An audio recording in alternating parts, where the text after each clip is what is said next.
Hi friends, welcome back to Sakhi reviews. Anandi ఆదిత్యకు ఇల్లు దొరుకుతుంది.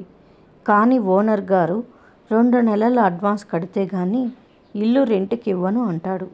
మాకు ఈవినింగ్ వరకు టైం ఇవ్వండి అని అడుగుతుంది ఆనంది. ఆ ఓనర్ గారు ఒప్పుకోరు.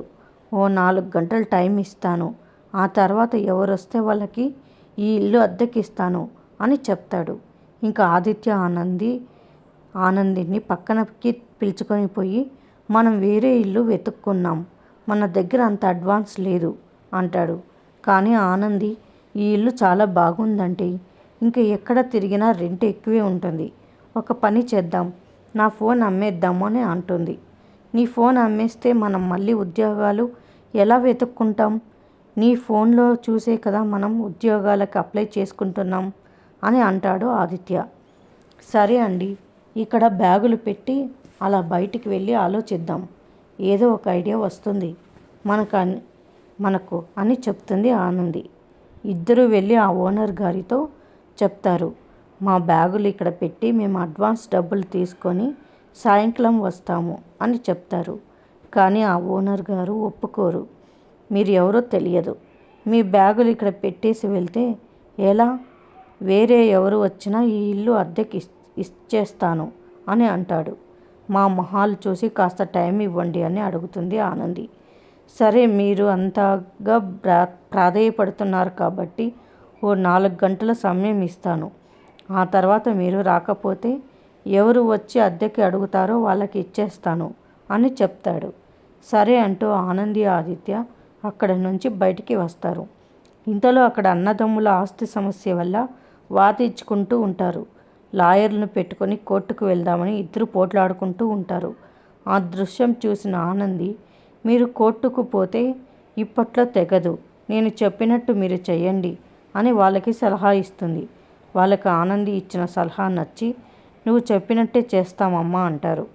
వీళ్ళ దగ్గర ఒక పెద్ద మనిషి, మీరు సరే ఒక లాయర్ని పెట్టుకుంటే మీకు చాలా డబ్బులు ఖర్చు అవుతాయి, ఈ అమ్మాయి లాయరు, ఈ అమ్మాయి సలహా ప్రకారం ఈ సమస్య ఇక్కడే తెగిపోయింది కాబట్టి మీరు ఆ అమ్మాయికి సరి ఒక 10,000 ఫీజు ఇవ్వండి అని అంటాడు ఆ పెద్ద మనిషి. అలాగే అని ఆనందికి డబ్బులు ఇవ్వబోతూ ఉంటే ఆదిత్య వైపు చూసి, ఈ డబ్బులు తీసుకోనా అని అడుగుతుంది ఆనంది. తీసుకో ఆనంది, నీ తెలివితేటలతో సంపాదించిన డబ్బు అది, పర్వాలేదు తీసుకో అంటాడు ఆదిత్య. ఇంకా డబ్బులు తీసుకొని చాలా సంతోషంతో ఇంకా ఇంటికి అడ్వాన్స్ కట్టి ఇంట్లో చేరుద్దామని ఇద్దరు అద్దె ఇంటి దగ్గరికి బయలుదేరుతారు. ఓనర్ గారికి అడ్వాన్స్ డబ్బులు ఇచ్చి కొత్త ఇంటిలోకి చేరి పాలు పొంగిచ్చి పూజ చేసుకుంటారు. ఇంకా ఆనంది ఒక జాబ్ ఇంటర్వ్యూకి వెళ్తుంది. తనకి ఆ జాబ్ ఓకే అవుతుంది. ఆదిత్యకి జాబ్ రాలేదని ఆ విషయం ఆదిత్యకి చెప్పదు. ఆనందికి జ్యోతి ఫోన్ చేస్తుంది. హాయ్ జ్యోతమ్మ అంటుంది ఆనంది. ఆదిత్య ఏం చేస్తున్నాడు అని అడుగుతుంది జ్యోతి. ఆదిత్య గారు నా కోసం సర్వం అన్నీ వదిలేసి కట్టుబట్టలతో ఇంట్లో నుంచి బయటికి వచ్చినారు. ఇప్పుడు నాకు జాబు వచ్చిందని నా భర్తకి చెప్తే తను ఏమనుకుంటాడు? నా భార్యకి జాబ్ వచ్చింది, నాకు జాబ్ రాలేదు అని ఏడునో కొంచెం ఫీల్ అవుతారు కదా, ఏడునో కొంచెం బాధపడతారు కదా. తనను ఎట్లా నేను బాధ పెట్టగలను? గందుకే నాకు ఉద్యోగం వచ్చినా నేను దాన్ని వదిలేసుకున్నా. ఆదిత్య గారికి ఏదో ఒక ఉద్యోగం వచ్చేంతవరకు నేను జాబ్ చేయను జ్యోతమ్మ అని జ్యోతికి చెప్తుంది ఆనంది. తర్వాత జ్యోతితో మాట్లాడి ఫోన్ పెట్టేసి తిరిగి చూస్తుంది ఆనంది.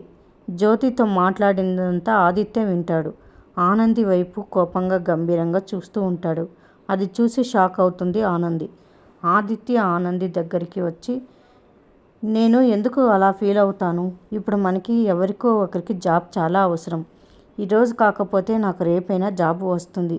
అందుకోసం నీకొచ్చిన జాబ్ని వదులుకుంటావా? ఖచ్చితంగా నువ్వు ఈ జాబ్కి వెళ్ళాలి. నేను అలా ఫీల్ అవ్వను అని అంటాడు ఆదిత్య. ఆనంది జాబ్ చేయడానికి ఒప్పిస్తాడు ఆదిత్య. మరిన్ని అప్డేట్స్ కోసం ప్లీజ్ సబ్స్క్రైబ్ చేయండి. Thanks for watching.